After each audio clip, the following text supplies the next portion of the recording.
Ну что, появилось название нашей сессии. Well, we can see the name of our session put on the screen. I'd like to welcome all the colleagues who've gathered in the audience already. I think others are going to join us. But before we begin our session, which is entitled Supply Chain Management Against the Backdrop of Digitalization of Global and Local Markets, the organizers who initiated this session, in particular the School for Economic Research, I'd like to tell them that we have been pleased to talk to the experts who are on the panel, on the podium.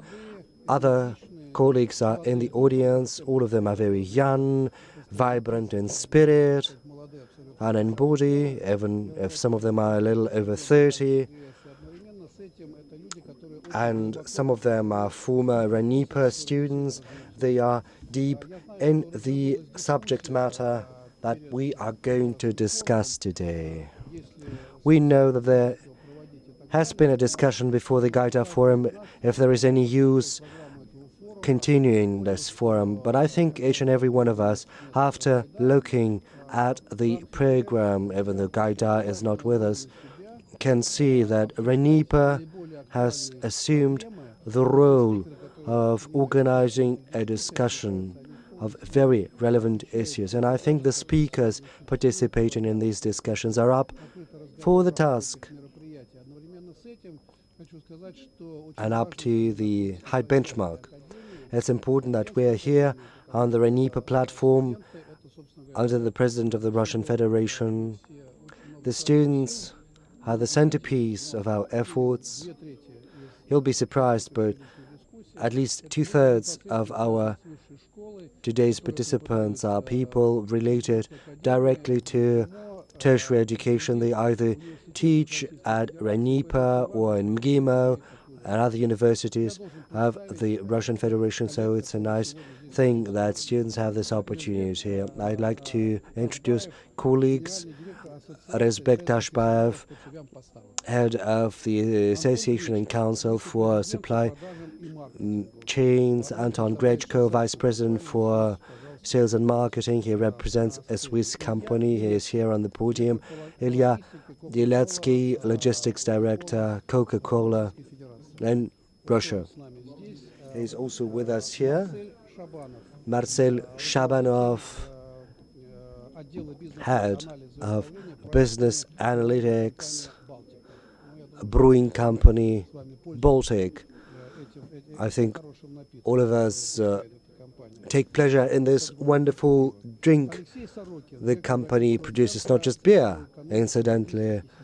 Head of the logistics center RANEPA, Leonid Shlapnikov, Director General, Association for Warehouses and Distribution. He takes an active part in the studying processes, and that's why he sits in the audience, but he's no less respectable than the other experts that we have gathered here. Alexander Tisachnikov, head of the Department of International Transportation Operations, MGIMO. Vadim Klementiev, Director General, GK Trading Technology, and Alexander Boreiko, Director General, Intellectual Transportation Technologies. I am going to tell you why Baltic is so important to logistics companies, and also Kate Newton, who represents the Charter, the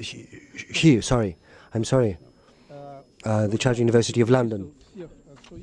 I have named everyone who is with us, and I have to announce something very important to you. We have all but prepared it, and it is about to happen very soon. I'd like to tell you that as part of the preparations for the forum and this session in particular, we worked very actively with the Charter University of London, and it was decided to set up an international expert group on supply chain management with the help of the London Centre and RANEPA and the European Centre of the British Chartered University of Logistics and Transport. We are people who are very practically oriented, and we know that documents are going to be signed. And I'd like to introduce to you the head of the London Centre of RANEPA, Irina Nichaeva. She is all in green, looks stunning just as usual, and director of the European Centre of Digital Economy and Logistics, Alexei Sorrell, who is here with me at the podium. Anyway, time flies, and they've taken away the remote from me. Oh, it's here. If they put through my program, I'm going to show you a couple of slides just to lay the groundwork for our discussion. And I'd like to tell you that I'm going to provoke you very actively. Specialists differ in their opinion as to how realistic it is. If we can put the previous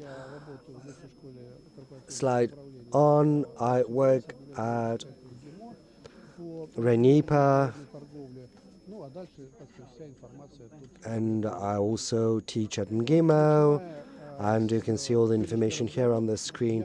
Let me begin our today's discussion, and let me get back to Klaus Schwab. Just 3 or 4 years ago, he published a book which is called The Fourth Industrial Revolution. There he gives a brief description of the previous industrial revolutions, starting from the assembly line and steam power.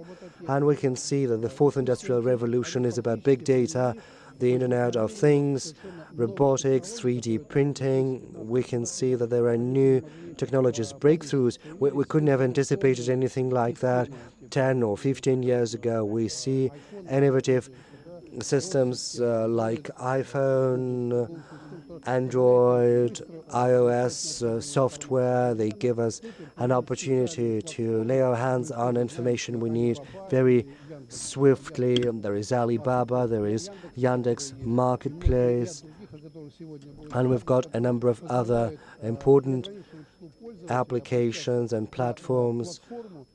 And there is no limit to the number of those who turn to these platforms and get the required goods. And if we assess the capitalization, we'll see that such platforms are growing rapidly at an exponential rate, far more rapidly than traditional retail networks. And the profits are colossal. At least 10% is accounted for by such platforms, but however good these platforms are, they need transport and logistics. And here it's important to understand whether digitalization everyone speaks about is any worth the trouble.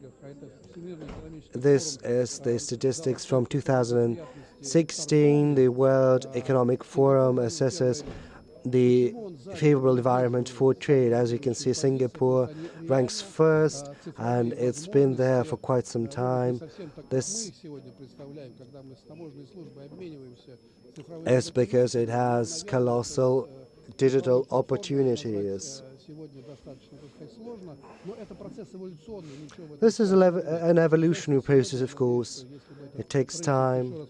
I think if they look once again at this indicator, Russia would rank probably higher, not 111th, as she used to back in 2016, because our customs are working better and logistics. To have a look at the E-Ray index, it's the Eurasian Rail Alliance index that has been provided by the United Integrated Transport and Logistics Company that has been set up by the railways of Russia, Kazakhstan and Belarus. It provides up-to-date information on the cost of freight from the border with China to the border with Europe. This platform was inaugurated on the eve of December, and you can get a lot of information from this platform, from this indicator. We have this brewing company, Baltic, which is producing drinks and beverages. We decided to have a look whether there is any dynamics and the logistics in transport, how much time they spend transporting goods. And as you can see, that thanks to the efforts exerted in 2019-11, you can see that the time has been decreased down to 25%. So right now, containers take far less time to get to the destination point, thanks to the efforts of the integrated transport and logistic companies. Well, it doesn't take into account the sea transportation, the sea lanes. I arrived by air yesterday, and I saw a huge number of Maersk containers there. So they're also taking part in this logistics chain. And there is a constant interaction of different participants of this process among themselves. Of course, difficulties arise here and there. It's very easy to set up a machine-to-machine communication between two participants of the process. But if there is a great number of participants involved, we run into the issue of information protection. But we know there is a new term which is called the pipeline of information, of data. This is but an outline so far, but a pilot project. And this maybe symbolizes a new era. Of course, it's unproven, untested yet, but still. If you look at how the information is being distributed, you see that it's a step-by-step process, and each and every participant of the process adds its own contribution. There are hundreds of different documents, different information sheets, as it were, downloaded into this pipeline. From the exporter to the importer. Wouldn't it be great if this system were continuous and if it gave us a chance to access the information at any point? The UN is looking into it. Our customs services are concerned with protecting the data. They are afraid there are going to be breaches. So that is why we are looking at it at something we cannot yet put our hands on, something we cannot yet grasp. It is beyond our reach. You can see the emblems of several companies that are doing the same as Russian companies like Carrefour, like the Russian Perikrestek, Nestle. They have come up with a single project which allows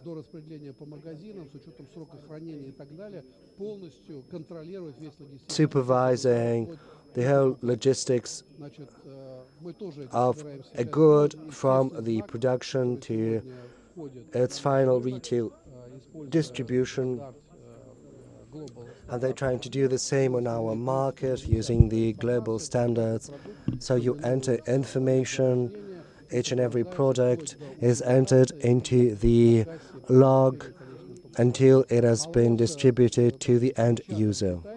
Alrosa is working with a Chinese company. They use blockchain.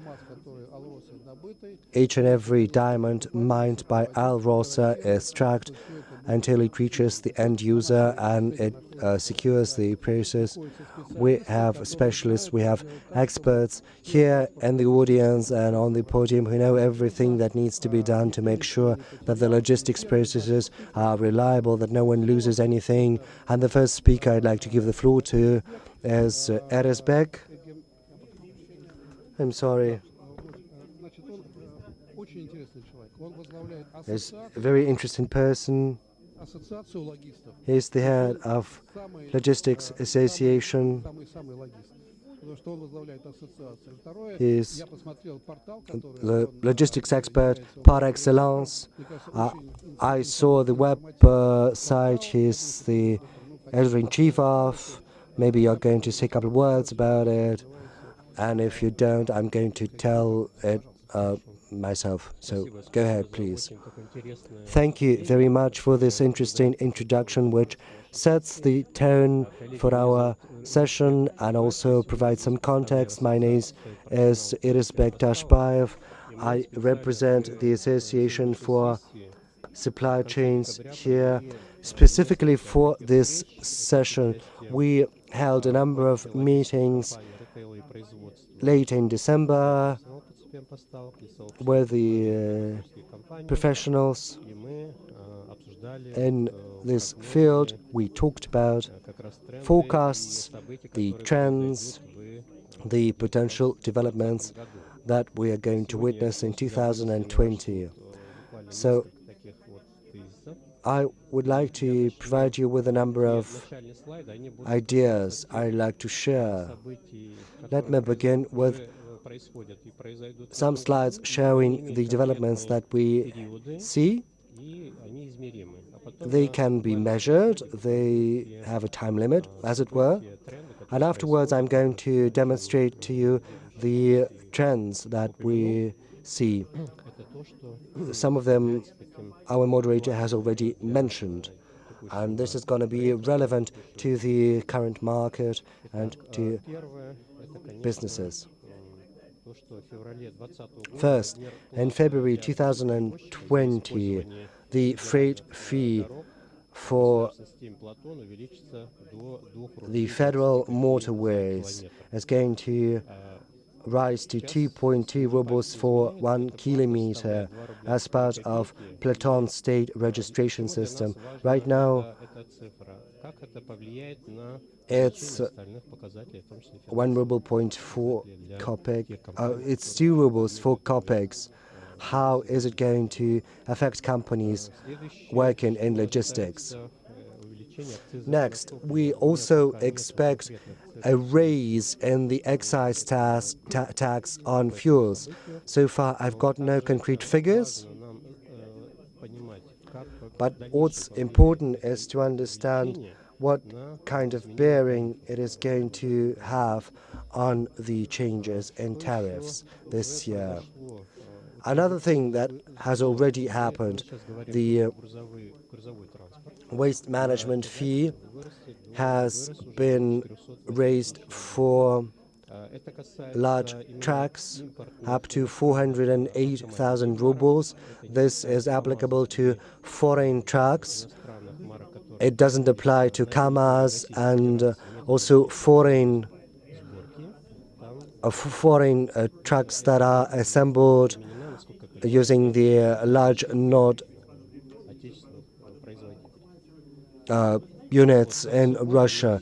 This is a measure aimed to protect Russian producers. By the end of 2020, the Ministry of Finance is forecasting inflation at 3%. Economic specialists, of course, are going to make corrections and adjustments. What's important is to have a ballpark number to forecast how much freight is going to cost. The Ministry of Transport forecasts that the freight fees are not going to rise more than inflation. According to the exports of logistics companies, this is indeed going to be the case. Maybe the increase is going to stand at around 4% or so. Logistics companies have already factored that into the budget. The tariffs they have factored in account for a 6% increase or so. And the tariffs they factor into the budget are supposed to grow by around 5%. Most probably the tariffs are going to rise the same way as inflation. But of course, a lot of is going to depend upon the equilibrium between demand and supply. There are other things that are harder to measure. Starting from November 2019, a special regime for rest and work has been introduced for lorry drivers, and a system of fines has been introduced. The most important thing is going to be to control how this regime of rest and work for lorry drivers is going to be enforced. Another important innovation is that the automated system for weight and size control on federal motorways is going to be expanded in 2020, but not to local motorways yet. And in 2020, lorries are going to transition increasingly to gas as a motor fuel, because gas is more efficient and it's cheaper than to use diesel. I think there are two limiting factors involved. First, we do not yet have a sufficiently developed system of gas fueling station, and besides,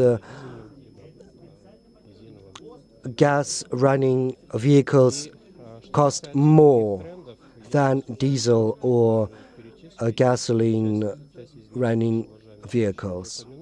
There are other trends, some of them have already been mentioned. First, a share economy. I think this year is going to be marked by new joint projects, and this collaboration is going to seek to raise the efficiency, to save more, to meet the requirements of logistics companies with fewer costs. We see some examples to that end, like joint delivery services. X5 Retail Group has launched a similar project. Last year they piloted it. This year they're going to expand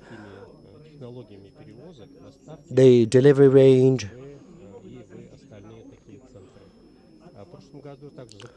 Last year, new projects were launched for joint delivery of alcohol, produce.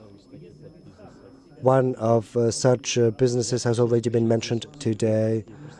And for students and for business community representatives who are here today, I would like to ask you to pay greater attention to this trend. It's going to grow. Right now, there is a growing demand for new management technologies. The market is less and less gray or black. It's increasingly white. As it were, more and more companies are entering the center stage, as it were, and that means that they're going to be in compliance with the requirements and standards.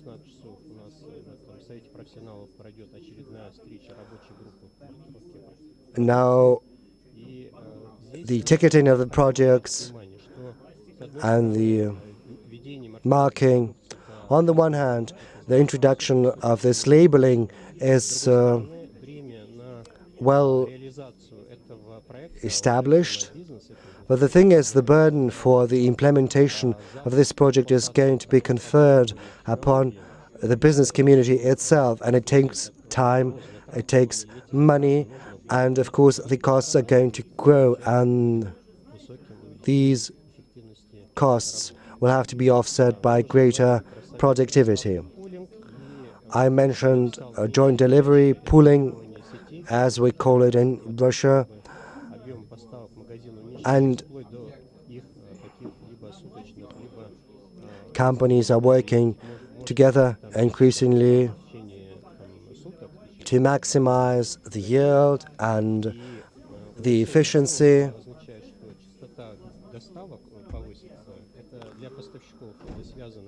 And the system is going to become increasingly flexible. But the volume is going to be less, it's going to be more fragmented. The parcels to be delivered are going to be smaller, and that means that companies will have to use logistics and transport increasingly actively. And over the last year, trading networks say that they see new trends emerging. They want to increase the availability of goods on the one hand and make it unhindered, so that you could buy any good you like at any place at any time. Well, of course, e-paperwork is also very important, like e-bills of lading. But there are some difficulties involved there because so far this issue has not been regulated at the federal level, at the state level, and the transport business looks forward to these documents being adopted by the end of this year by the government, which will create a legal framework. And the last thing, e-commerce is going to continue growing, and in terms of logistics, it is going to be especially important to ensure this last mile, as it were, that is the delivery to the end user. Colleagues, I'm going to make this presentation available to all of you. Please have a look at it, take into account all these trends and forecasts that are going to happen this year. Thank you very much, Isbek. I'd like to draw your attention to the fact that when we speak about labeling, we understand that this is going to be costly. Isbek has pointed out that the end user, and that is the girl, should feel minimally this increase in the costs. These costly process has to be somewhat offset by greater efficiency. And that, I think, is very important, even though it is hard to achieve.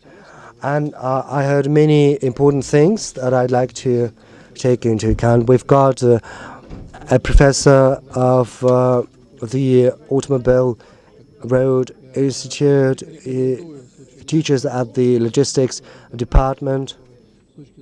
Mahdi is a prominent educational institution, and it does a lot and research in this field.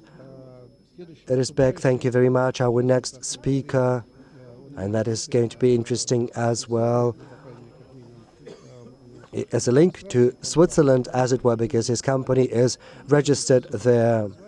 Kulinagel is not a Russian name either. Anton Grechko is responsible for sales and marketing, is responsible for the Russian segment.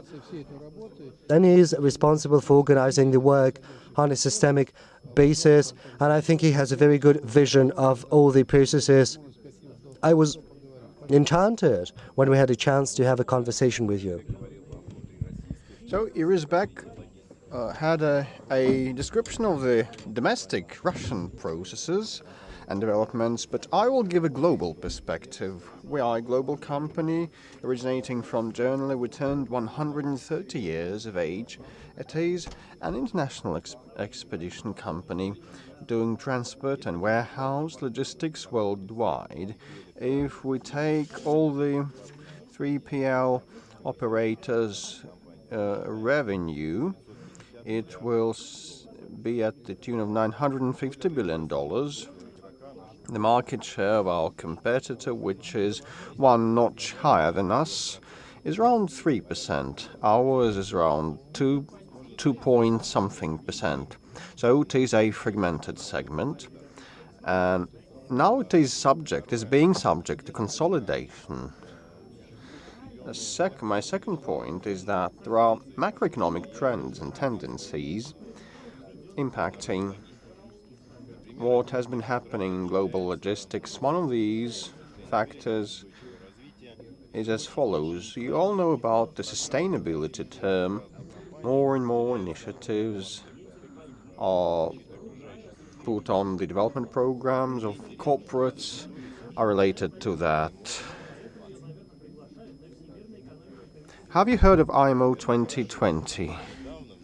Not long ago, in November and December, we held sessions and tried to familiarize everybody with this global initiative that will entail considerable changes in maritime transport, which is the main means of cargo haulage, accounting for more than 50% of all the cargo flow. And according to our data and statistics, the vessel overhaul costs would stand at around $60 billion as a result of that. I had a look at a Hapag-Lloyd press release, and they assessed their investments at $1 billion USD. It is the money that a maritime cargo operator will spend to comply with the new legislation in terms of shipment procedures. The maritime freight sees the introduction of a certain Euro standard. In Europe, they have Euro 3, Euro 4, Euro 5, and Euro 6 for vehicle delivery. So in maritime freight, they also introduce the emission standards, and so operators have to invest heavily to comply, to reduce their levels of emissions. All those novelties in legislation entail costs in order to ship the same goods from the same place to the same destination over the same amount, within the same amount of money, which is the cost of shipment. And definitely once money spent, sources of how to offset the costs are needed. So a medium to save would be digitalization. That would help optimize internal and external developments and process. We are looking globally at internal and external digitalization. The latter is about how we contact our clients and contractors. Going digital is a global trend. Our company presented an investment strategy 1 year ago, and by our reckoning, we said 1 year ago, which is 4 years from now. So then we said that in 5 years, our transactions by value, the share of our transactions over the internet and digital share would be around 40% with the use of digital platforms. Now this value stands at 10% using the digital platforms. In the future, it will increase several fold, and we project our platform share to stand at 40%. Otherwise, if we cannot keep up with this pace, we will lose money, lose clients, and lose our share. And we will study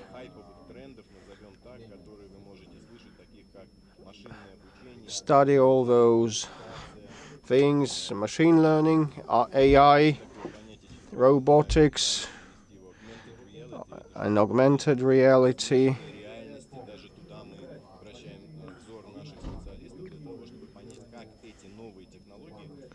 We are looking, our technical desk are looking at that, trying to see how all the state-of-the-art technology can help us to reduce the cost of rendering our services.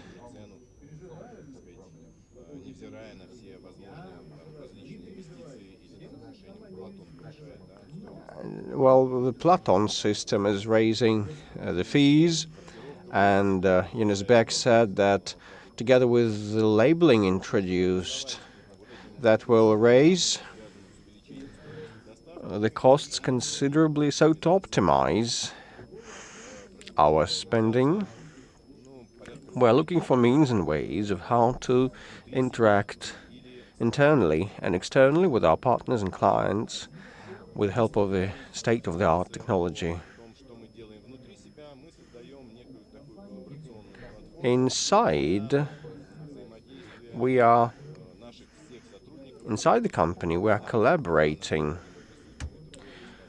with our partners via platform worldwide. We have more than 60,000 of individuals related to our business so that they can exchange data rapidly and swiftly. We need seamless communication between the stakeholders, otherwise we'll definitely sustain losses. For example, a recent example to cite, a digital communication system at Maersk was stopped. It came to a standstill, and the operator was stripped of the communication tool. And we definitely do our best to secure data and communication channels. We develop new platforms and deploy them at our enterprise. We also look for opportunities to have efficient collaboration platforms with our clients and partners and all the contractors. We are also having some platforms to deal with the Western partners that help clients analyze,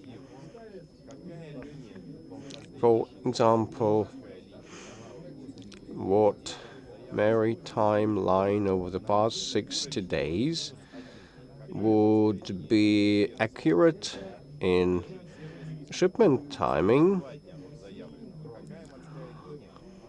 within 60 plus minus 1 or 2 days to ship from Shanghai to Moscow, for example, and which of the lines or routes would set 90 rubles per mile fee and which would give 100. So it is a sophisticated filter there, and it sets the ratings to maritime routes and lines, ranking them as per reliability, the costliness. There are some more and less expensive services available at the market, and it also rates the services depending on the type of vessel and the level of emissions by vessels. Ratings are assigned on the basis of algorithms by our R&D center. These are open algorithms. You can borrow them for your operations. Now we are expanding to air transport. Okay, once you select a route and the type of service, you can swiftly get the final offering. You will see the quotes, the overall price at our platform. And in the final element and pillar of that digital platform of ours is kind of the remote control of the cockpit, or the control desk of the cockpit of the cargo owners that in real time can trace their cargoes, their batches, on the basis of the data uploaded to our system by the maritime routes. Some of the things and features we're also developing, but they are yet to be finalized. Like you had to introduce some data to have the calculations done at our platform. Not all the clients of ours wanted to introduce manually all the data in charts and tables. So the goal for our developers now is to apply AI and machine learning to create protocols of scanning information from different sources, including email, letter texts, and texts of documents, to be able to analyze all these data in those texts and to select the necessary data and transmit them and insert them into the charts to reduce the time needed for input of data. We already have pilots of these new services and features, and hopefully in near future we will deploy that.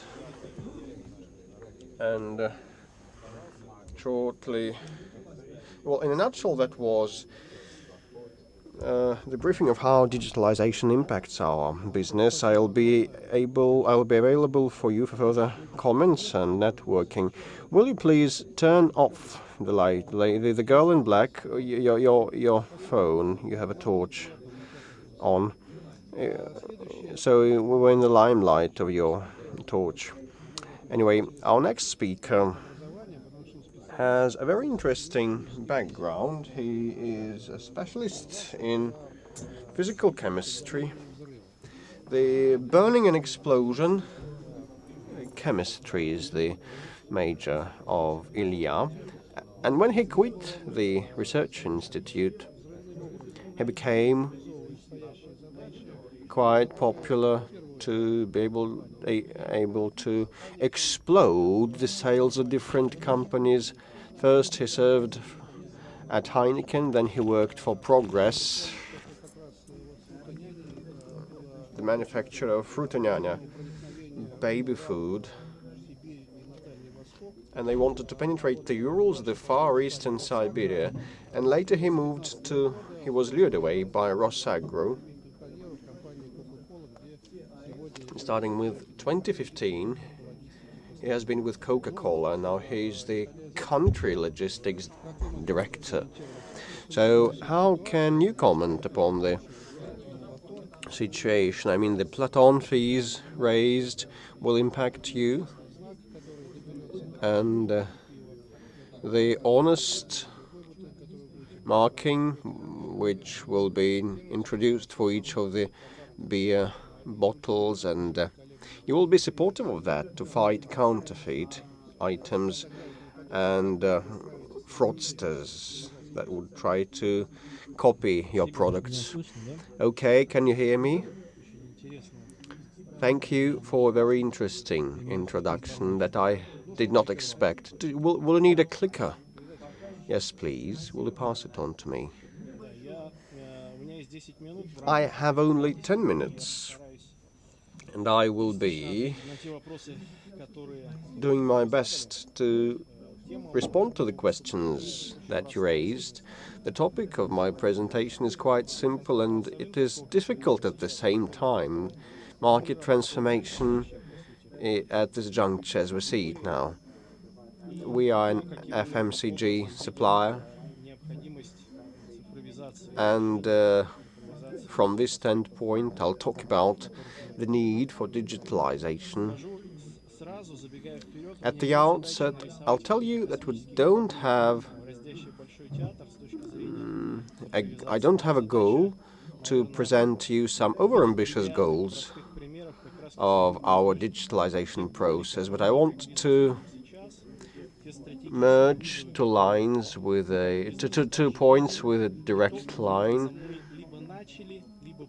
where we were and where we are going to arrive with the help of the new technology in order to streamline our operations. My name is Ilya Leski. I'm from Coca-Cola Hellenic,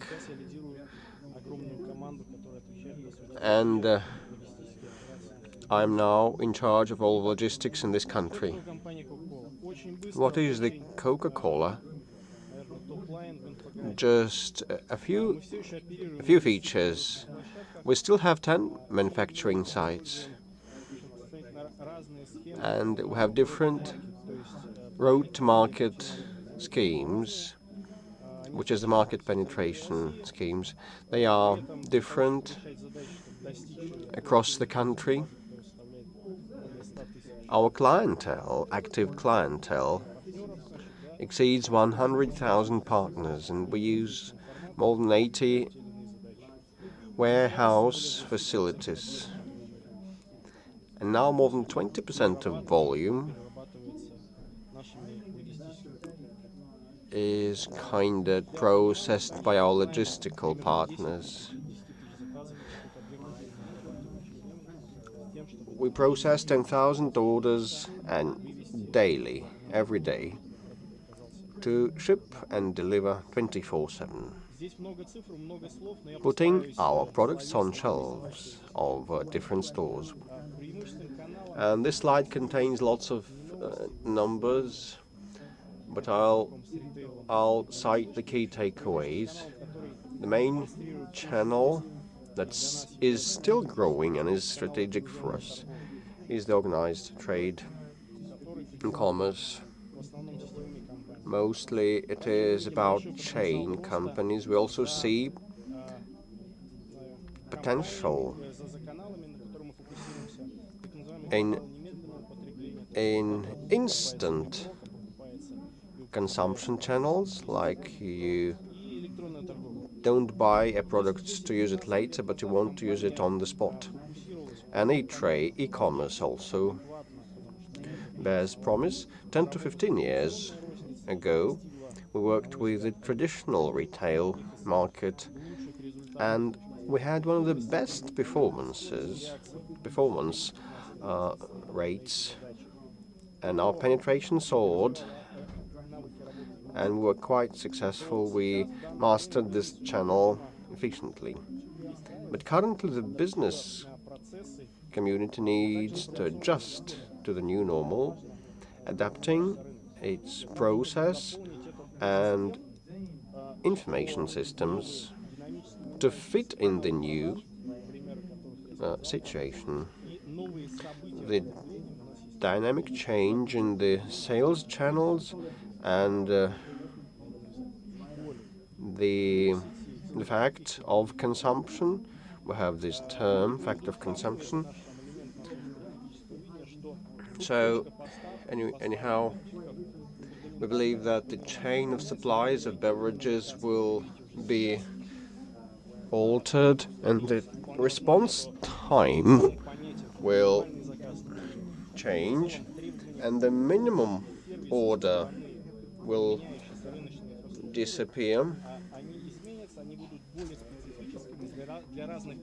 We will have more customized services for different channels and different clients. And the compliance requirements will become even more stringent. It's obvious even now. And the changing environment makes all these companies become more flexible and agile and rapidly responding. Coca-Cola Hellenic strategy in this country till 2025 is to become supplier number one in beverages in the 24/7 mode. We want to satisfy all the needs of our end consumers, end users, in all situations, in all types of consumption. And that sets forth a set of requirements of how we should develop. We know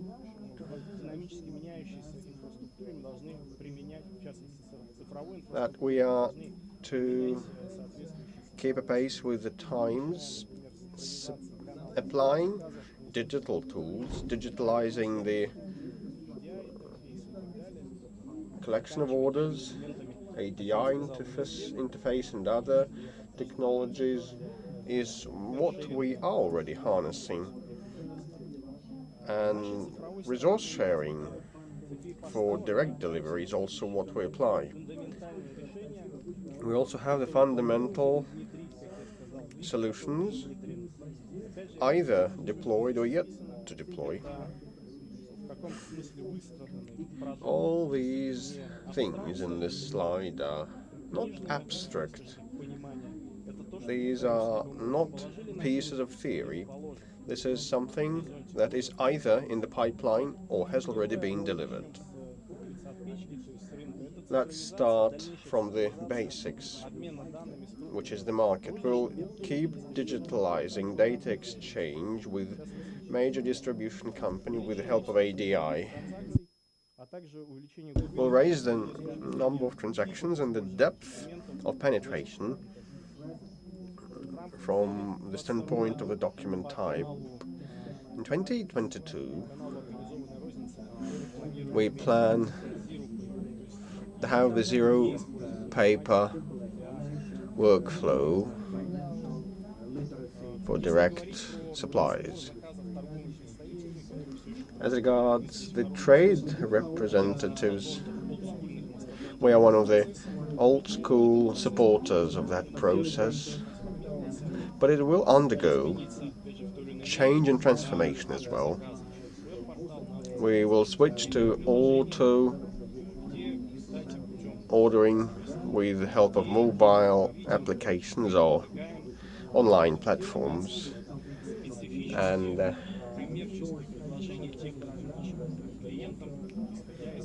we will have customized offerings to our clients with the help of BDDA.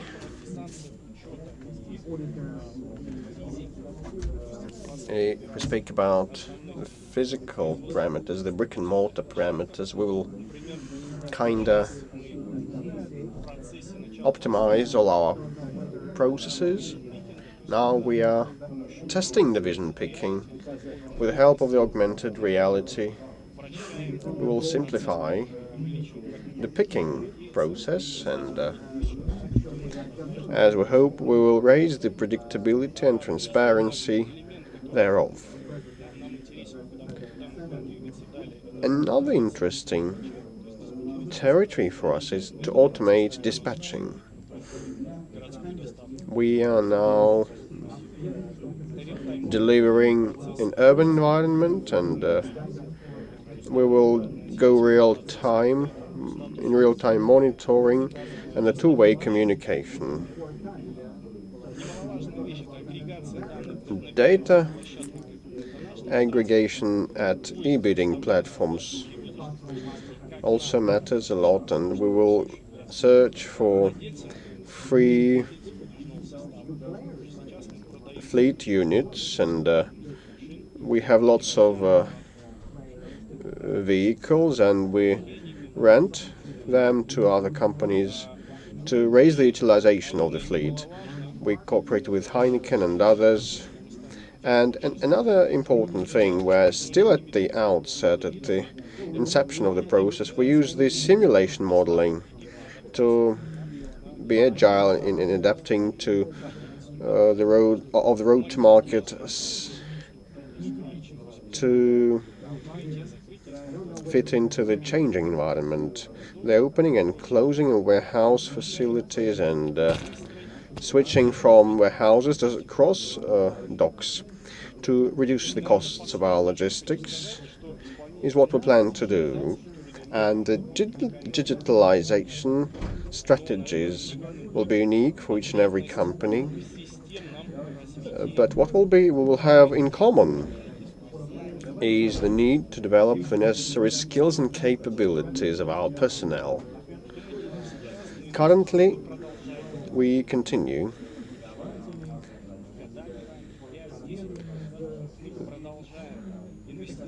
the well-ingrained trend of developing and training our personnel. We assign ratings and we give them scores and motivate them with different programs. We raise their level of involvement and the sense of ownership so that they become successful managers of the 21st century that are able to operate in the changing VUCA environment when you need to have lots of networking contacts, when you need to share resources and exchange information. These are the domains that we want to arrive at, and all of that will be the cornerstone for the application of digital tools. This is what I wanted to tell you. I'll be available for comments later on. Okay, your fundamental background and education allowed you to be quite concise and specific, and Klaus Schwab would be happy if he listened to your presentation. He would believe that the digital industry 5.0 is now marching across the country. And Mr. Shabanov from Baltica Brewing Company, with slightly different set of products, but similar needs, and they opted for Yandex. They are now in partnership with Yandex, and Yandex routing is what they set up at the end of the day. So, Marcel, is it an efficient system? Can it be replicated by your peers? All right. A word was said on several occasions about the Baltica company. I would only add that according to an advantage assessment, we are within top 3 of suppliers, and over the past several years, we have been the leader in the client services and supply chains management. In order to consolidate our position, our leadership, and to be able to hold at the top, we have been getting to grips with digitalization. I will speak less about Yandex. We have a separate team attending, and that team is proud of their work. And I also participated in our communication with Yandex at the outset. But in a nutshell, I'll tell you what advantages were derived from that cooperation in the course of my presentation. I have 2 roles today. My first hat that I'm wearing is the current CEO of Baltica company, and my second hat that I'm wearing is the chief of SCM WG, which is part of the Uzbeks community. I'm going to split my presentation into 2 parts.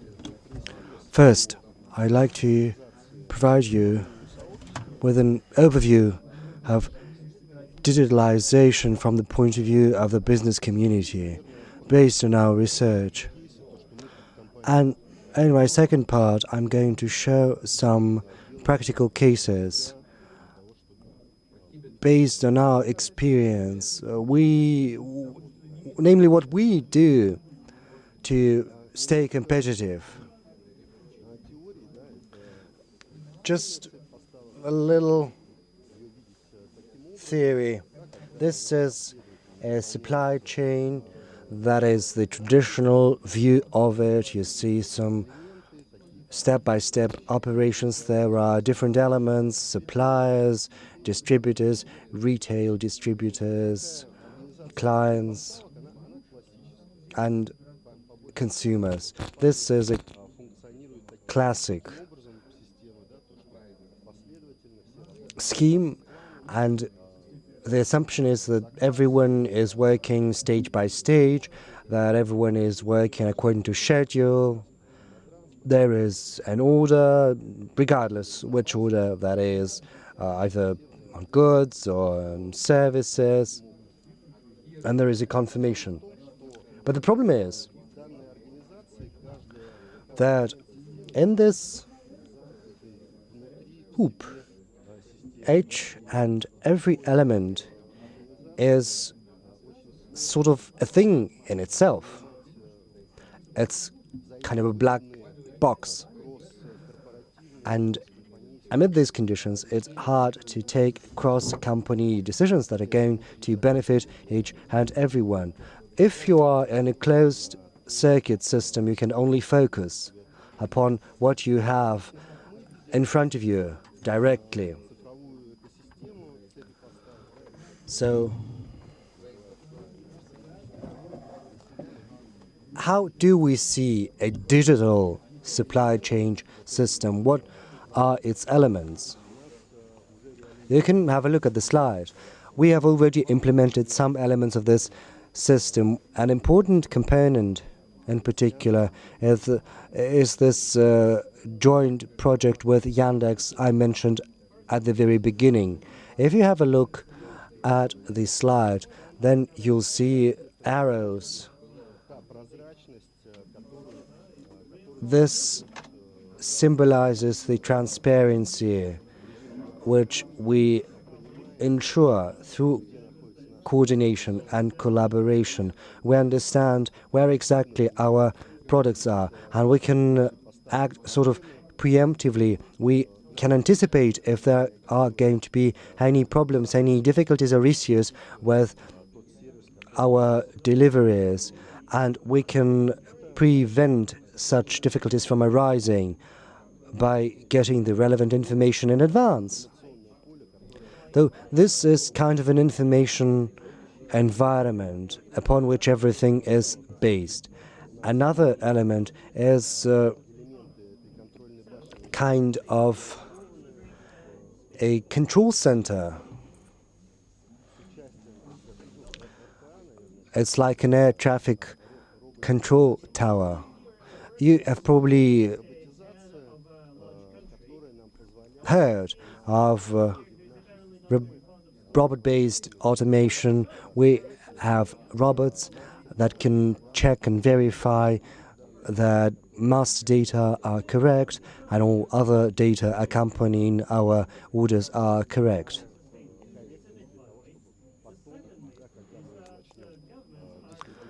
And once we start distributing this order, it makes sure that there are no difficulties either. So this is yet another element that helps raise the predictability of the whole supply chain.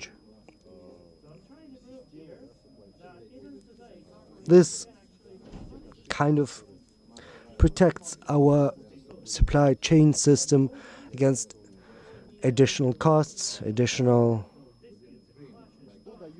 expenditure.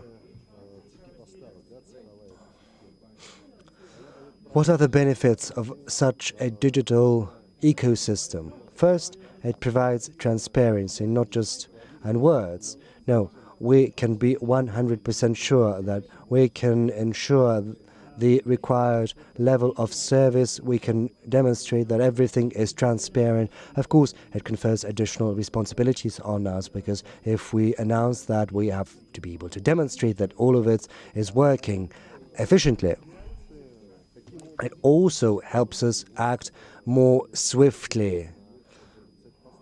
If you have a look at this digital ecosystem, you will see that there are connections going always. We track all kinds of supplies, among different parts of the cycle: retail, distributor, the producer, the supplier, the customer. And that means that this is not a stage-by-stage process. No, everything is happening in parallel. As of now, this is the end vision that we have come up with.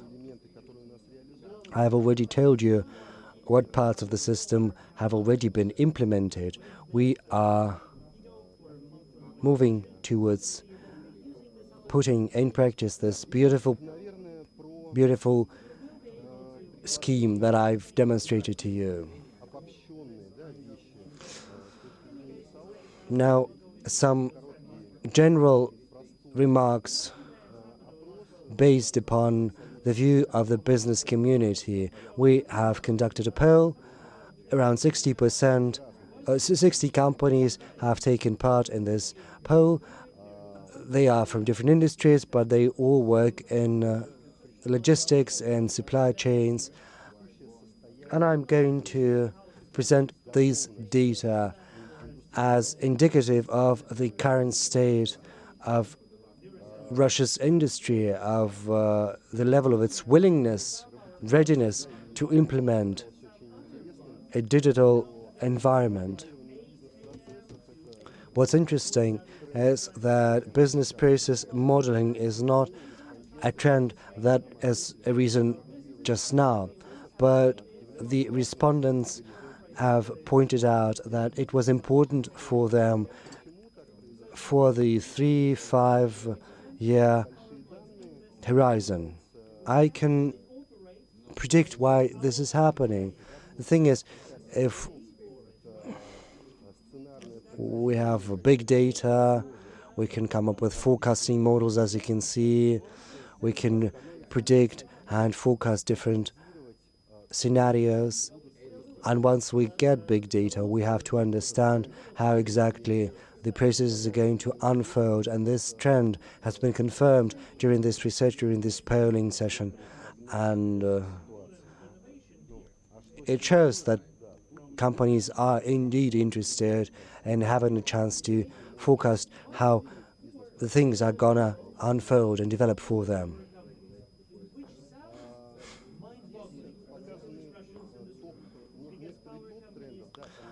These are, of course, just the top trends.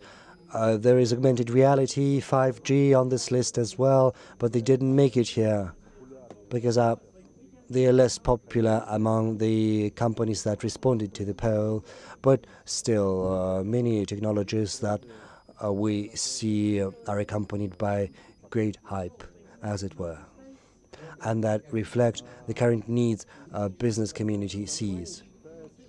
36% of companies believe that digitalization is a source of competitive edge. I've put a dinosaur here hit by a meteorite.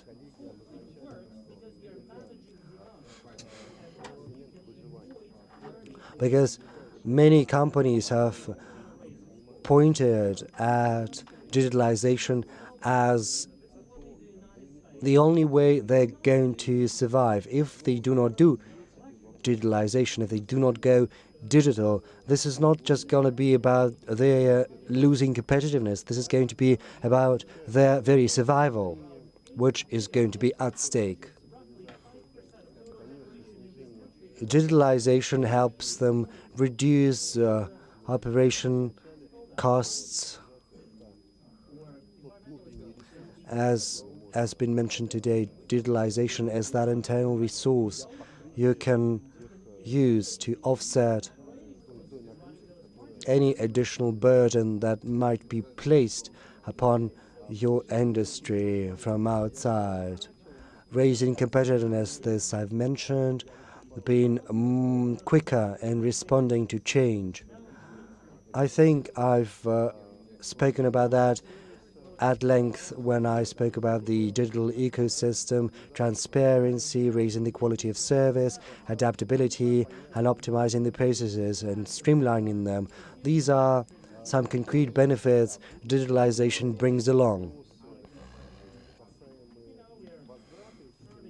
Of course, a question arises as to how this investment is returned and paid back, because you do not always get return on your investment right away. Sometimes it takes time, and that is why sometimes top managers find it hard to make decisions in this field. Уже почти финиш. Где-то флагу, да? Judging from the flag, this is almost finished. No, no, no, no, no, this is but a start. Well, at least, but at the same time, we're very close to wrapping up my presentation. I would hate to take too much of your time. I will just show you what companies are working on. They work on big data analytics, forecasting models, robotics, cloud technologies, like Microsoft products, SharePoint in particular.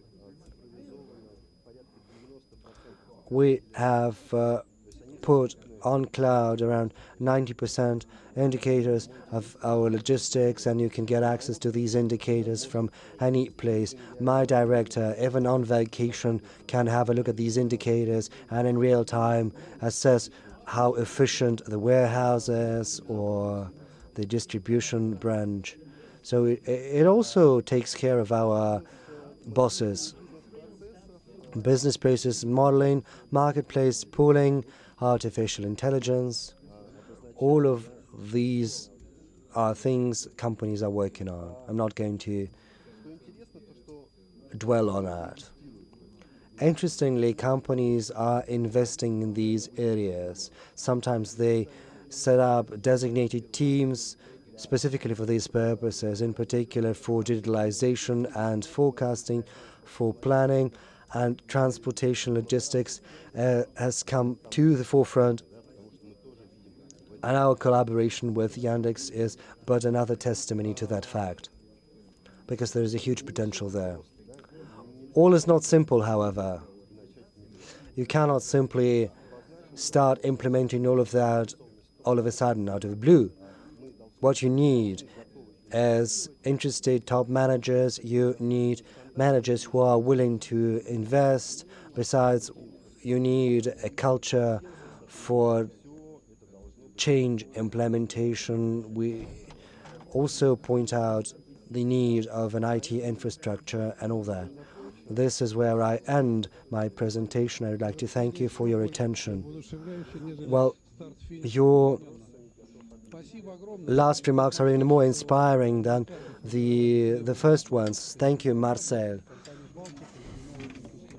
I'd like to say that Baltic has already been very proactive in working with the government of the Russian Federation, and a lot has been done in terms of logistics. Right now, we have to understand that if you want to get a subsidy for transportation very fast, if you export your products from Russia outside, then you have to get information very quickly. Some information has to be retrieved from federal sources. So far, it's not that easy. If you need a subsidy for automobile, you have to understand that the company involved that has to have no fewer than 10 automobiles, no lower than the fourth category of environmental friendliness, and you've got to get a lot of papers with stamps.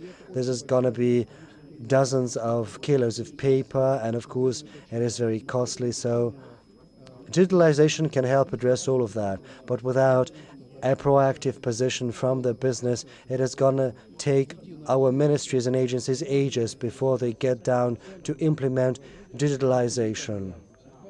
And it will have to involve the environmental, the economic development ministry and others.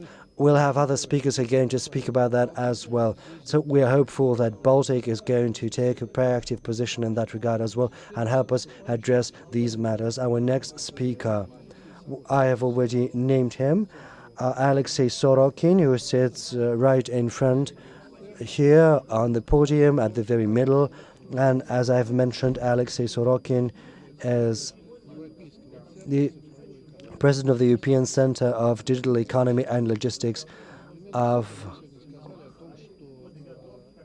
a higher school of commerce. At the same time, together with Irina Nichaeva, who is with us here as well, you're involved in setting up an international working group on supply chains management together with the Charter University of London. Could you say just a couple of words about this project? I know that your pet subject is large-scale city systems and their management. So before you move on, please say a couple of words about this project. Thank you very much. I am the director of the Center of the Higher School of Corporate Management, and our school pays a great deal of attention to facilitating the development of logistics, but from a somewhat different angle than the one floated today at this panel. We mostly are in human capital formation, and in that sense, we have a unique educational product that is a double master's degree with the University of London. It's held in English, and unlike other master's programs, you do not need to get to London. You don't have to study there. You can get this diploma here. You'll get 2 diplomas.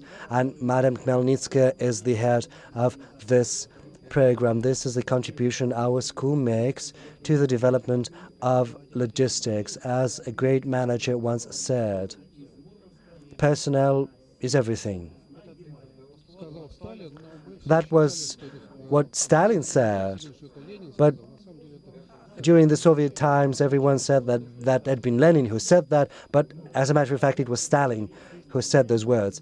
Well, I decided not to name the person who came up with this dictum. We understand where we are. We are in RANEPA. Everyone knows that you don't have to label a tree here. Apart from human capital, we have another avenue we're actively pursuing. That is the linkage between education on the one hand and business industry on the whole, involving our work with the expert community.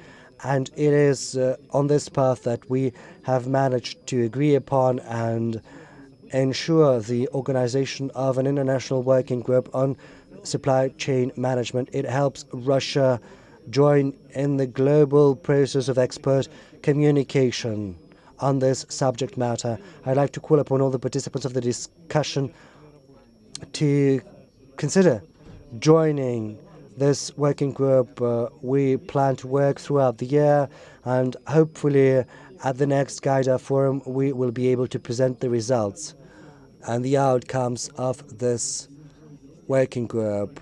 Now, as for the fund that I'm the head of, and our plans for the future, as Vladimir Yurievich, the moderator, has said, we're interested in smart cities and large-scale city networks and smart cities and supply chain management in smart cities. I'm not going to dwell on that right now. RANEPA is a hospitable educational institution, and I think we will provide more time to our guests to come up with their presentations. If you want, however, to learn more after the session, I will be glad to share our plans with you and tell you about our plans for the future. Leonid Shlapnikov, incidentally, Deputy Director of the Center, is also going to present our plans. Maybe he's going to be the next speaker who's going to follow up in my footsteps and speak in greater detail about the projects our center is going to do in logistics. Well, it's not a coincidence that Alexei sits right in the middle. He provides a lending hand to me in moderating the session. Yes, I did want to talk to Leonid Shlapnikov for 10 to 15 minutes. He is a very interesting young man. He is in strategic management, not just because he wrote a doctor's thesis on that. No, he also has strategic thinking. The Uzbek project, Leonid was involved in. helping Он активно ответил. them. Дальше он сам He responded to that request, and I think he's going to speak about that in greater detail, and I think it's going to be worth the time. Leonid, the floor is yours. Vladimir Yurievich, thank you very much. Alexei, I would like to welcome everyone. Today I'm going to speak about logistics. Uzbeks are different from Azeris a little, and I would like to make a particular emphasis upon Azerbaijan, even though Uzbekistan is indeed in the region and it is a significant supplier of vegetables and food. Honestly, the statistics is a little bit frightening,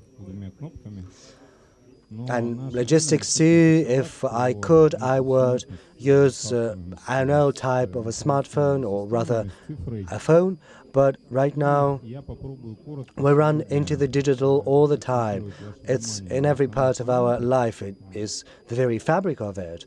And I would like to draw your attention to the following issues. As far as the global logistics is concerned, I can tell you that I looked into sea lanes, air logistics, railroads, and this little slide shows you the overall picture in terms of value. The biggest transportation corridor is Europe-Asia. Russia holds a strategic position on the continent of Eurasia. And whatever anyone says, the geographic position of our country is very favorable, and it pushes us towards using our territory to provide logistics services to our partners. This is a slide that dates back to 2010. And the upper part, you see how long it takes to get from Halifax through Narvik. All the logistics experts here will say how realistic it is.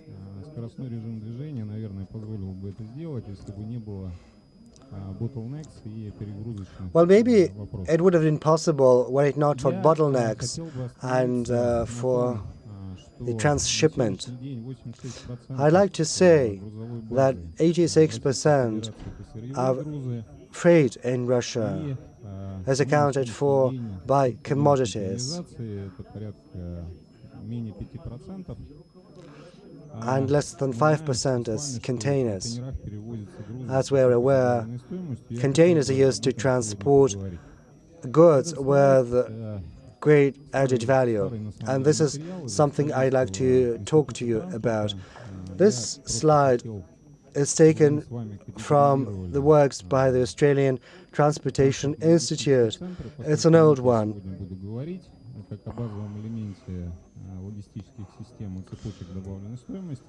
And I would like to say that the first level, or rather the third level, is the gateway cluster that includes main ports and terminals, airports in particular. The second cluster is freight village, I would call it that. It includes freight villages, inland ports, and intermodal terminals. And the last category is warehouses and the distribution cluster.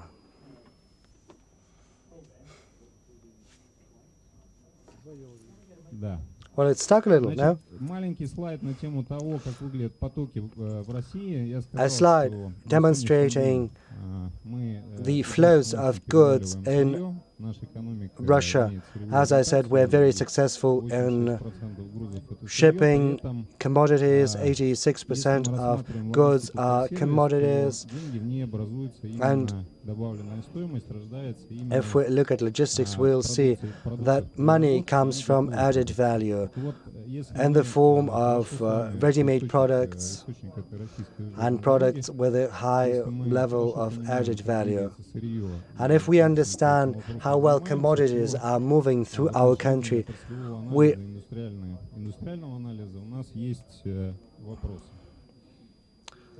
have to have a closer look at increasing the share of ready-made products to be transported through Russia. You know that there have been some instructions given by the President in his May decrees to develop the network in accordance with the master plan for the development of transportation and logistics centers put forth by the Ministry of Transportation. A ranking has been drafted of those transportation and logistics centers that are being under construction or are in plans so far. We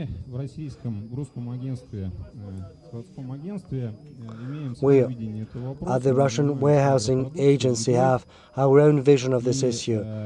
We mostly study agricultural products and food, and if we compare these slides, then we'll see that the master plan has a different vision than the one we present here.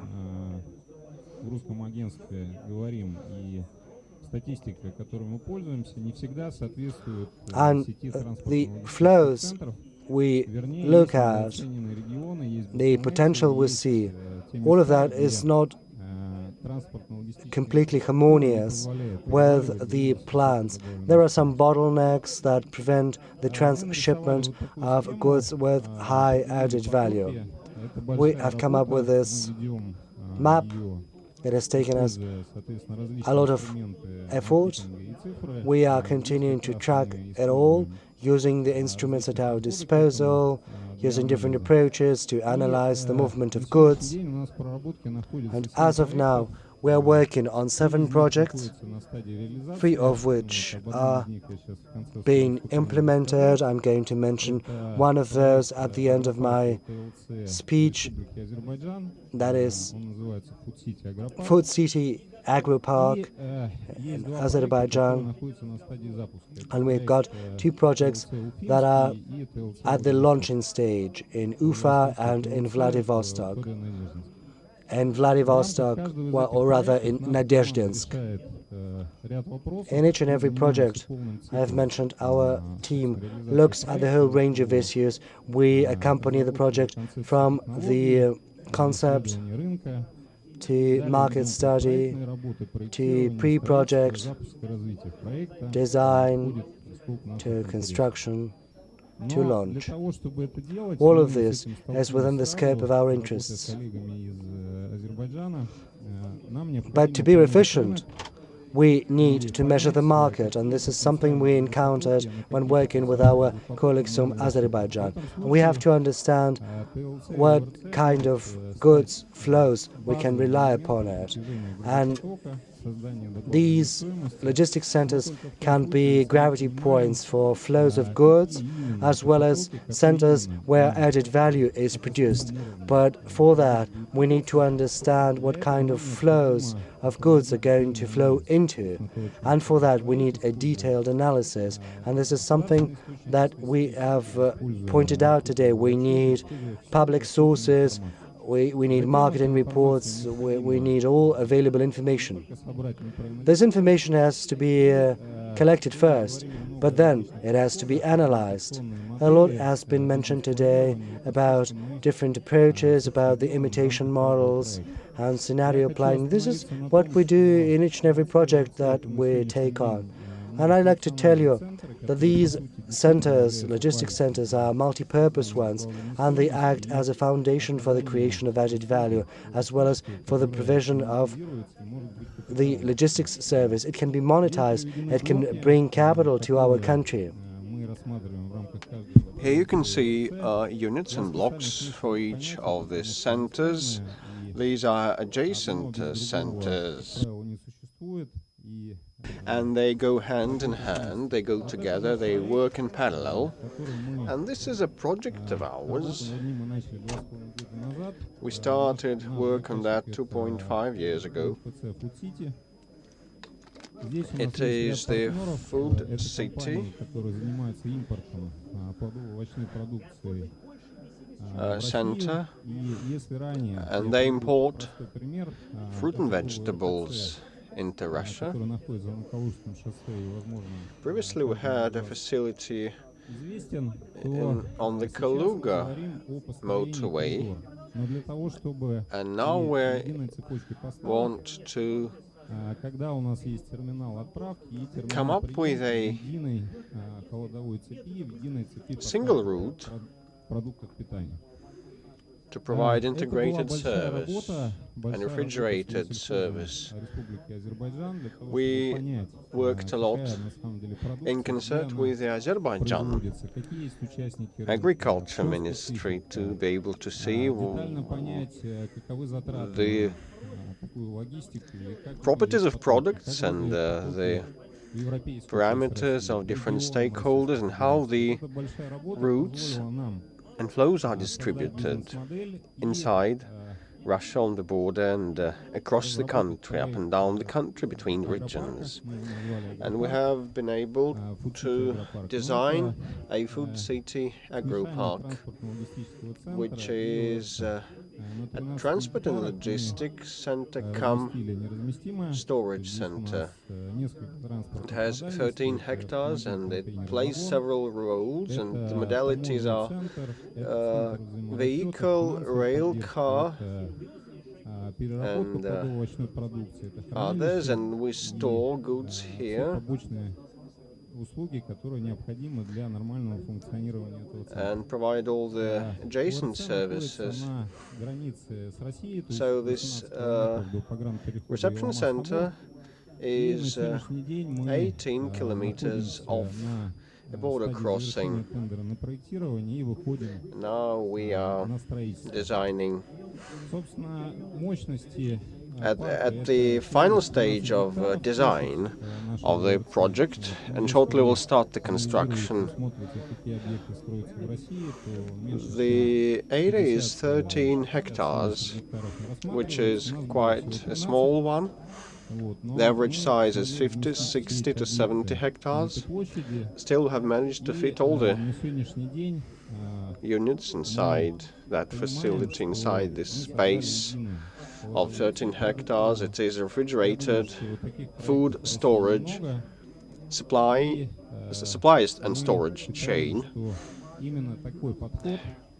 A comprehensive refrigerated route. It is client-oriented and takes into account the addressable market, providing for high added value. And now we work in three domains. We have one of the product types is the fresh items. We also go into car manufacturing, because assembly sites and car manufacturers and those who sell spare parts and components want to produce cars on our soil, so they need storage space.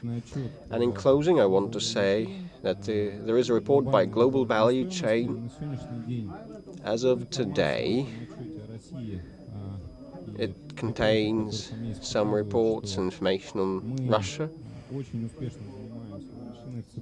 stating that our country is quite successful in raw materials supply chains, but we're dramatically underrepresented in added value goods supply chains, like the glass sheets leave Russia and obtain added value in the Baltic states, and polypropylene as raw material is exported from the Russian Federation and then is re-imported as plastic toys. So we are to turn this tide. Thank you for your attention. Dear colleagues, please leave the slide Leonid said that the square area for a logistics hub is 13 hectares. Out of these 13, 1 hectare would be like greenery, trees planted there to provide for a convenient environment for the visitors. Yes, we believe. Our founder, you can see those booths. Our founder believes that it should be a dendro park. We preserved century-old trees, and we have the production of potable water there. We are fully eco-friendly and sustainable. We have oriental plane trees, and this is one of the pillars that Mr. Schwab will advocate for next week at Davos. Alexei wanted to add some words, and Leonid has lots of expertise, and he worked with Fesco and Softransavto, and he worked at a port. He knows a lot about logistics. By way of closing, the European Center for Technology and Logistics Systems, I want to mention the role of Irina Nechaeva, who is head of London Center and who invited the Charter Institute of Logistics and Transport. And thanks to this joint work and cooperation, the Charter Institute that was established in 1990 by a royal charter in the United Kingdom is now considering a joint office in the Russian Federation together with its stakeholders from the Russian side, which is the burning news. I wanted to share it with you. So a person was sent to London to work, and she has been able to obtain lots of contacts, and she has borrowed best practices and trying to plant all these practices here on our soil. Thank you, Alexei and Irina and everybody. Our next speaker is a very interesting individual, having huge sum of knowledge about different types of transport corridors and all the latest developments in logistics. He is MGIMO graduate. I beg your pardon. So, Alexander Tisichnikov, head of a department at MGIMO University. I will not introduce you any longer. Speaking off the microphone.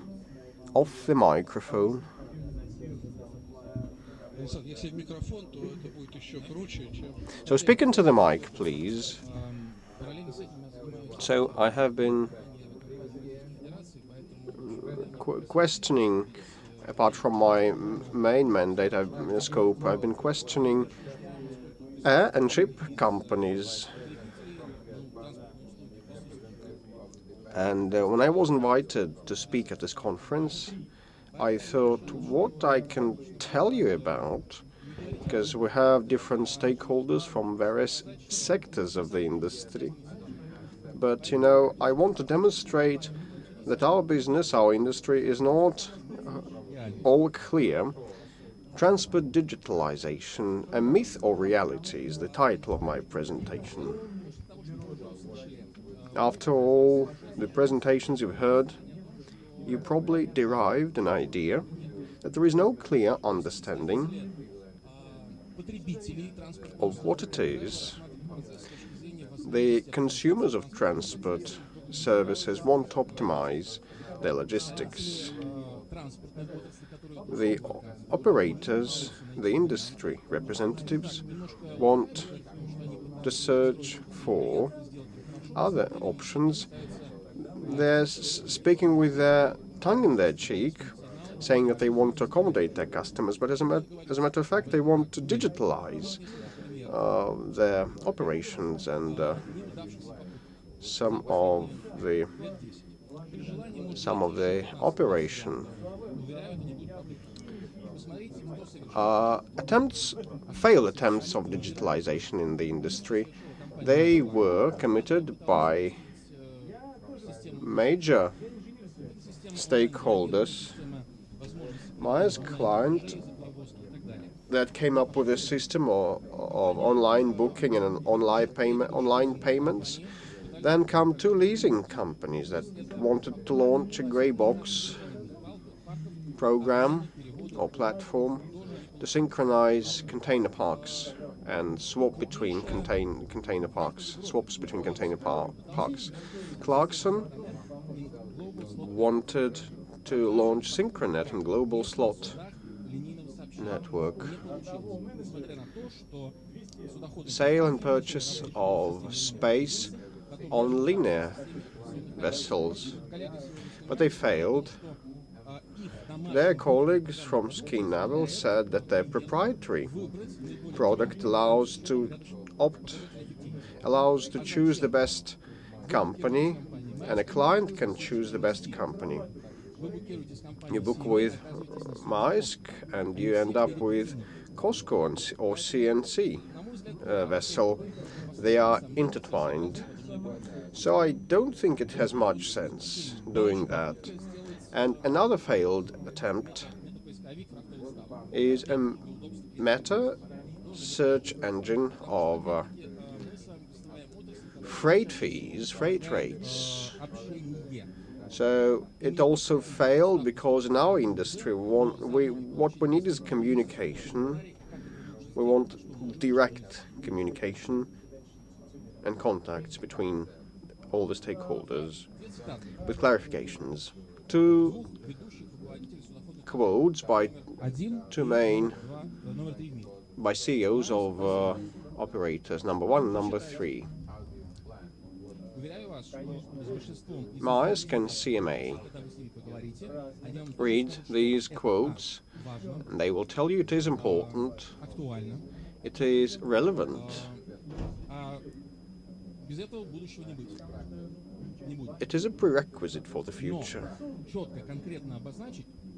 But they are not able to break it down into A, B, C. When you speak with industry about your drawbacks and advantages,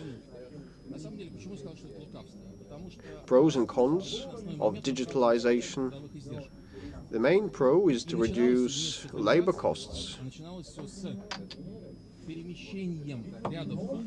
It all started back then when some of the functionality was moved to emerging countries in Southern and Southeastern Asia to cut labor costs. In the US and Western Europe, the salaries are high, and you relegate all that to India or Malaysia.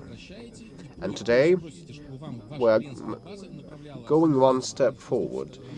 You are laying off people there, and you just start digitalizing to reduce your headcount to one individual only and automate all other things.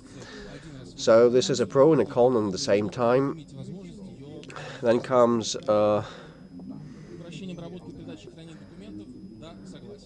facilitation of document flow and streamlining business process.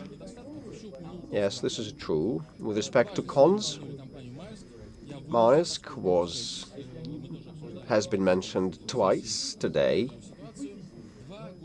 2 years ago, just browse the internet, search for the news. PETA worm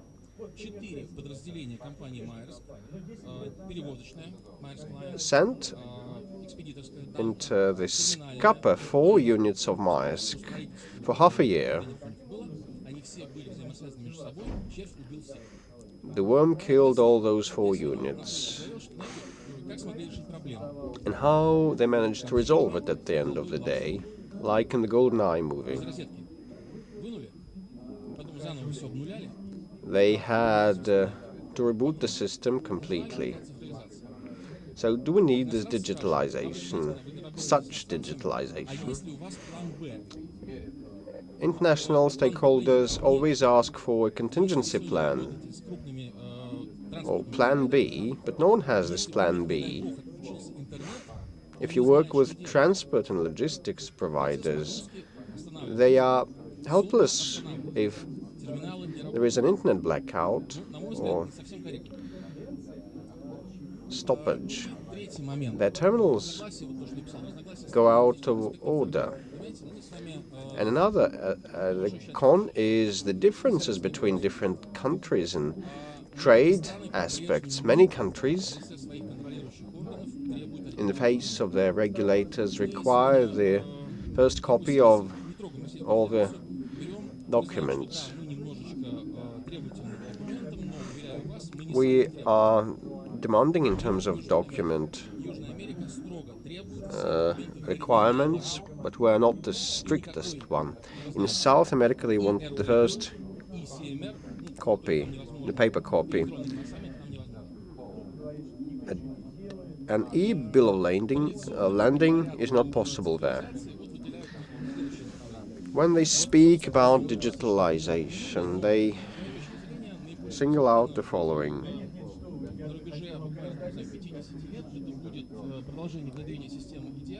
The ADI system, EDI system will be deployed further on, and we will forgo paper workflow. In the United Kingdom of late has joined this system, so it's gathering pace. So what the problems are, you may ask? No matter how we crave for going digital in all the spheres, there are some bricks and mortar and paper things.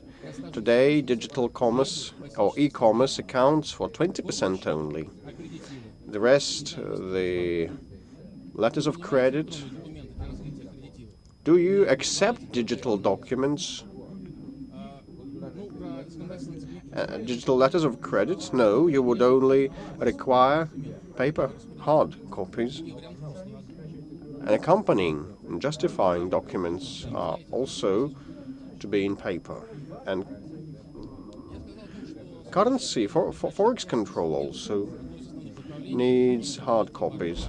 In the forthcoming 5-10 years, the digital document flow will be deployed rapidly. Previously we had 2 standards, now we have Edifact. Now it's 2020, and Edifact was launched in 1982, and we still use that because it's universal and no one has come up with anything better, up to date. Now, from the operator's standpoint, I can see that they are going towards digitalizing the classic operations, like the haulage, the shipment, the storage.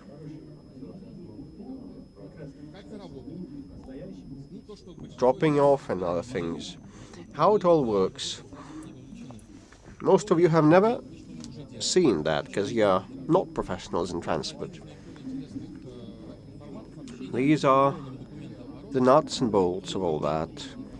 One of the formats of the e-paper flow, e-document flow, GUSCAR file.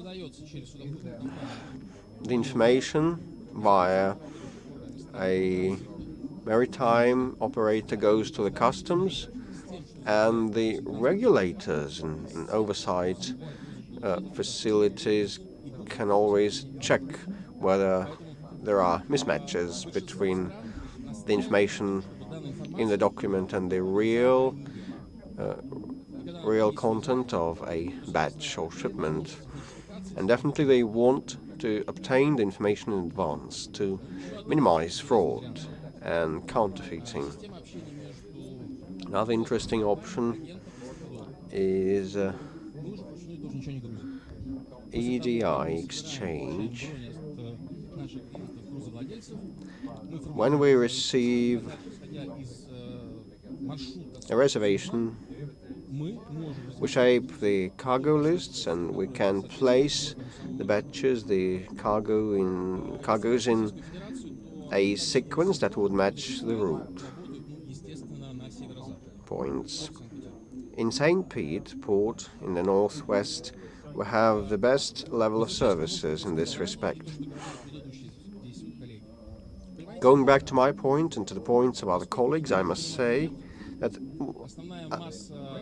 despite we lack a single understanding, most of the stakeholders come up with their own corporate info systems. Königsegg has a system, Baltica has one, Carlsberg may have one, and others, and Coca-Cola. Rest assured that attempts were made to come up with a universal product suitable to all the expedition companies and agents and warehouses. So still those attempts failed. Up to date, you either have your own proprietary software or you outsource that. In the first case, you have lots of IT people on payroll. So this schematic is something similar to what a colleague from Königsegg told us.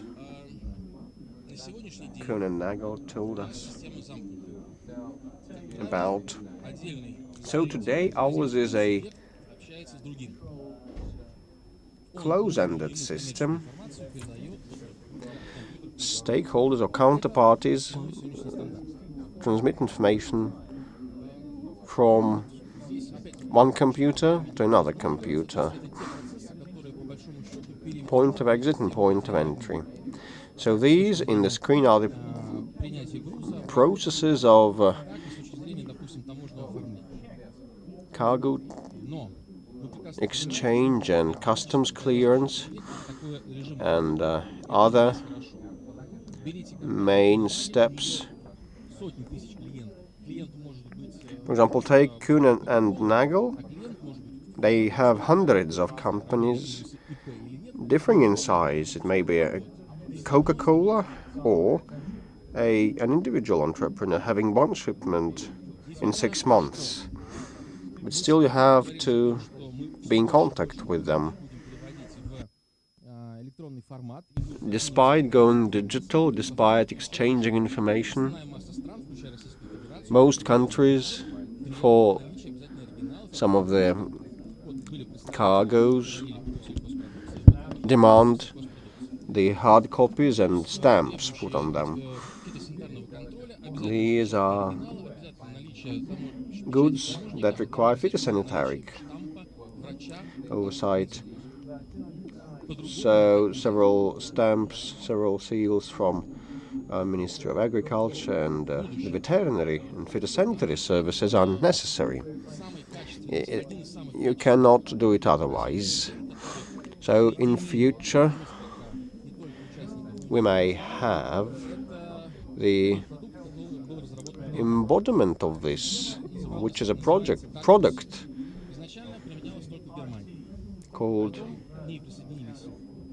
Dacosi. It was originated in Germany, then Austria and Switzerland joined. Belgium and the Netherlands followed suit. Now you are seeing that all the stakeholders there go to the single window. The cargo owner, the transport company and others. It was my last slide, and I want to tell you that definitely we will digitalize in the future, but all the vulnerabilities borne in mind, we should definitely focus on the cybersecurity to protect the data. Thank you.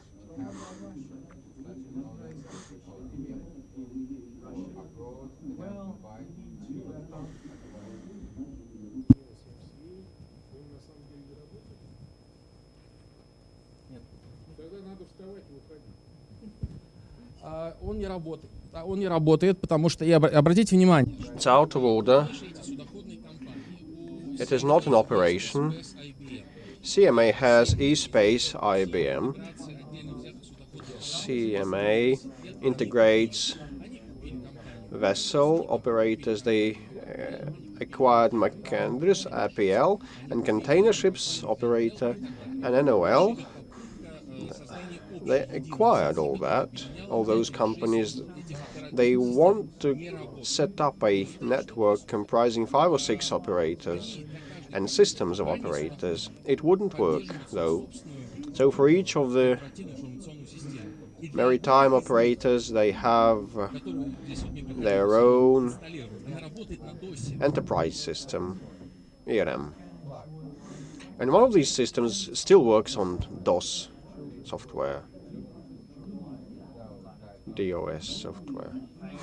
Off the mic.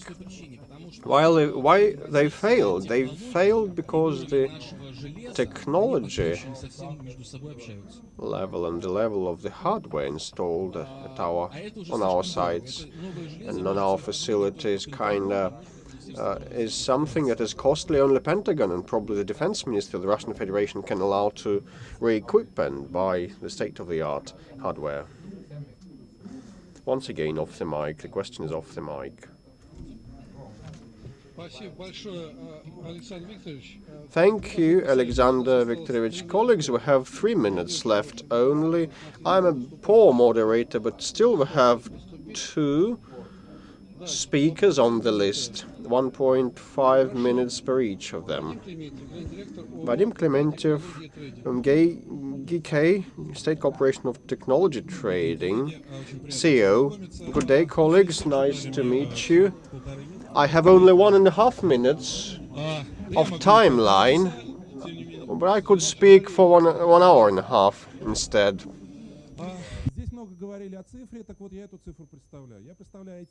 So I represent an IT company. We don't have any fleet, we don't have any expedition competence. We develop a global trading platform. This is our idea, our concept, our ecosystem.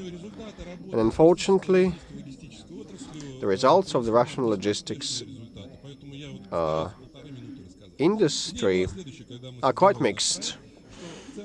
At the core of our ecosystem, we have the seller and the buyer. No matter domestic or international, they may be transborder transactions. We may have a Russia to China channel.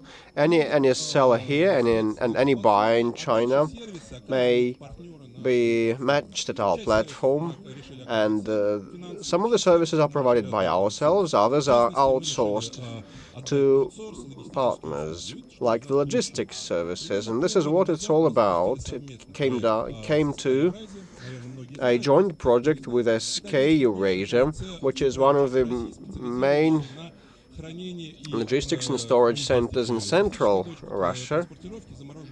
They transport frozen fish and meat. Miratorg, Cherkizova, and all meat and fish manufacturers are their major clients. The idea was basically as follows. You heard about collaborations, about joint operation of the IT infrastructure by logistics companies in particular. So you need just one click to buy products that are stored in our warehouse, but they do not belong to us. The remote doesn't work properly. Could you switch on to the next slide, please? So what happened next? The seller and the customer do not see one another.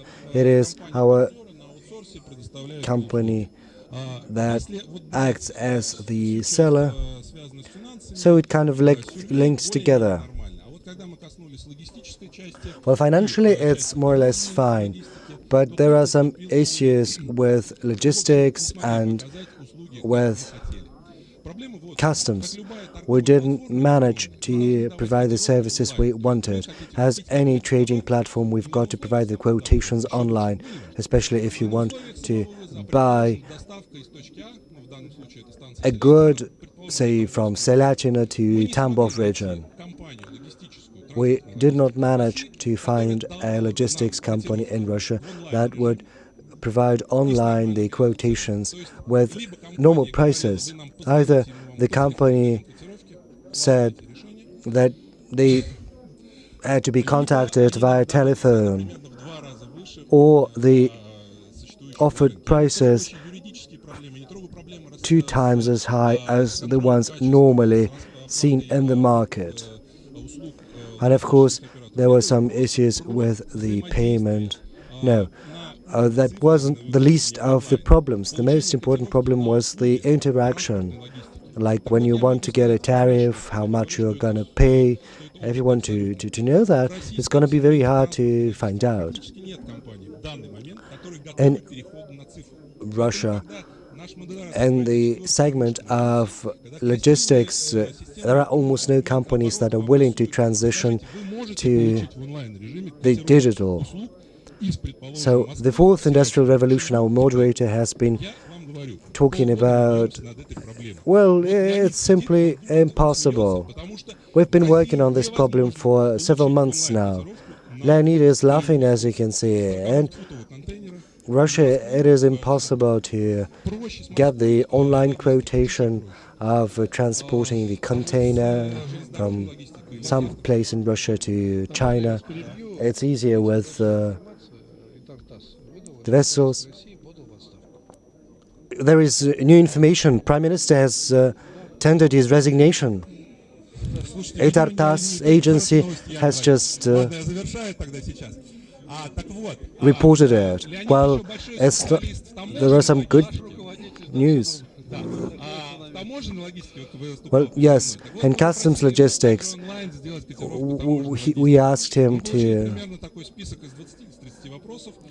provide quotations. We had a question with 20 or 30 questions, and it was impossible to get the quotations for customs online. So it is impossible to talk about a fourth industrial revolution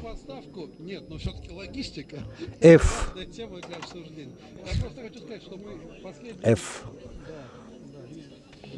companies are unable to work in the digital.